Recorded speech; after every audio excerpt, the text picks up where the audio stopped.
Hola a todos y bienvenidos otra vez a la Sala Oscura, un lugar donde el misterio cobra vida. Hoy nos adentramos en un territorio realmente sombrío. Sí, vamos a explorar esas zonas oscuras donde la migración se cruza con una violencia, a veces letal y rodeada de incógnitas. Exacto, no hablamos de casos aislados, sino de ecos de un miedo, de una hostilidad que parece operar a una escala mucho mayor, a veces oculta a simple vista. Hoy vamos a intentar desvelar algunas de esas historias. Historias marcadas por la tragedia, pero también por un misterio que en muchos casos sigue sin resolverse del todo. Empecemos por un caso en Estados Unidos, bastante impactante por la crudeza, ¿no? El odio que caza, podríamos llamarlo. Nos situamos en Patchogue, Long Island. Es la noche del 8 de noviembre de 2008.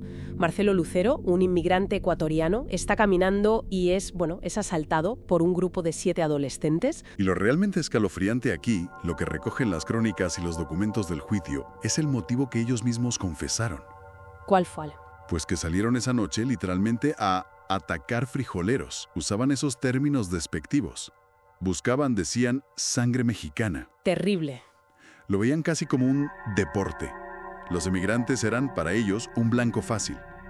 Una deshumanización total. Y uno de ellos, Jeffrey Conroy, fue quien acabó apuñalando a Marcelo Lucero, mortalmente. Sí, el juicio fue clave.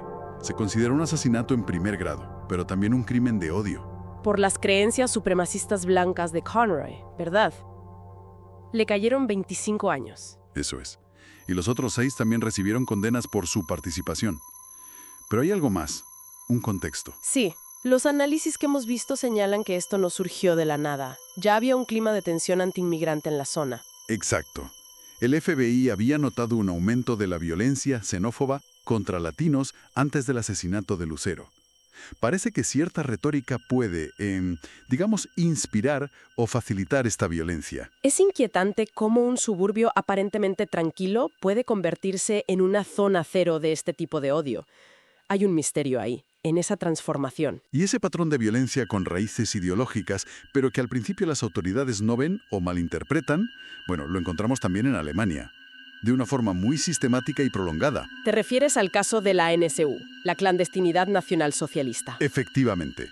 Entre el año 2000 y 2007, una serie de asesinatos terribles. 9 inmigrantes, la mayoría turcos, y también un griego, y un agente de policía alemana. ¿Y el misterio inicial? ¿Cuál era la conexión? La conexión eran las armas. Siempre las mismas. Una pistola Česká 83 y otra de calibre 6.35 milímetros. Pero durante años, la policía, descartó la motivación neonazi. Es sorprendente. Se enfocaron en teorías como la mafia turca o los llamaban asesinatos del Dön. Sí, y lo peor es que las familias de las víctimas, como cuentan ellas mismas, se sintieron tratadas como sospechosas. Una doble victimización terrible. Además, está el episodio del agente de inteligencia, Andreas Temme, ¿no?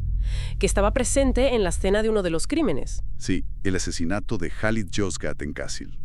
Temme estaba allí, en el cibercafé donde ocurrió, pero su testimonio fue muy poco creíble. Eso alimentó muchas sospechas que siguen ahí. Y la verdad sobre la NSU no se supo hasta mucho después, en 2011. Casi por accidente. 2 de los miembros principales, Mundlos y Bunhardt, se suicidaron tras un atraco fallido. Y en la caravana donde estaban encontraron pruebas, las armas, vídeos. Y entonces la tercera miembro, Beate Zschäpe, se entregó. Hubo un juicio, Zschäpe fue condenada a cadena perpetua. Pero las familias y muchos observadores sienten que no se ha llegado al fondo. Para nada. Denuncian que la red de apoyo que tuvo la NSU nunca se desmanteló del todo. Sigue habiendo preguntas sobre posibles lazos con informantes, incluso con funcionarios.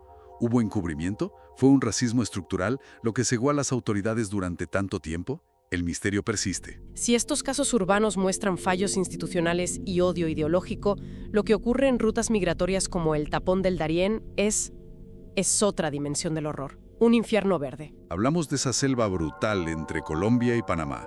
Un lugar por donde ahora mismo están cruzando cientos de miles de personas cada año. Las cifras son mareantes. Y los peligros son dobles.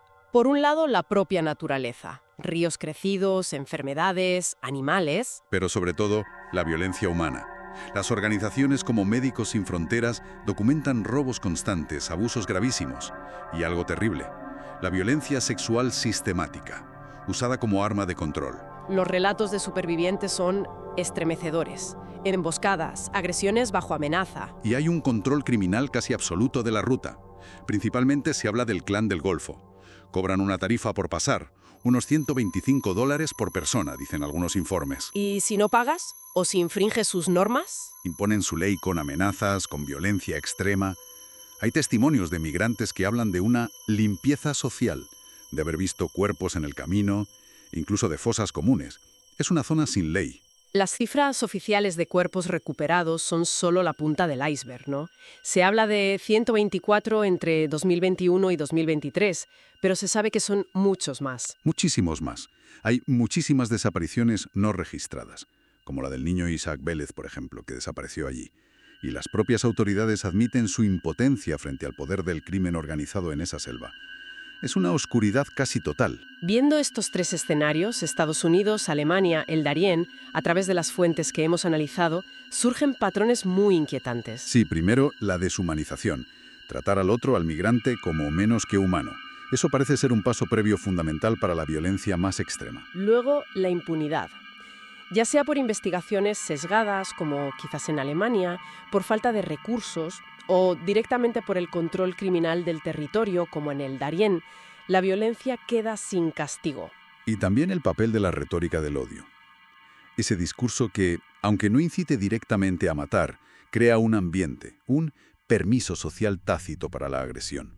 Normaliza la hostilidad. El impacto, claro, va mucho más allá de las víctimas mortales. Es el trauma en las comunidades, la desconfianza total en quienes deberían protegerlas, un miedo que se queda, que acecha. Exacto.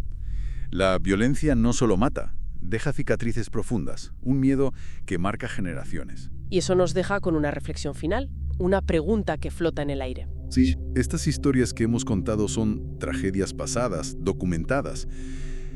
Pero, ¿cuántas historias similares están ocurriendo ahora mismo, lejos de los titulares?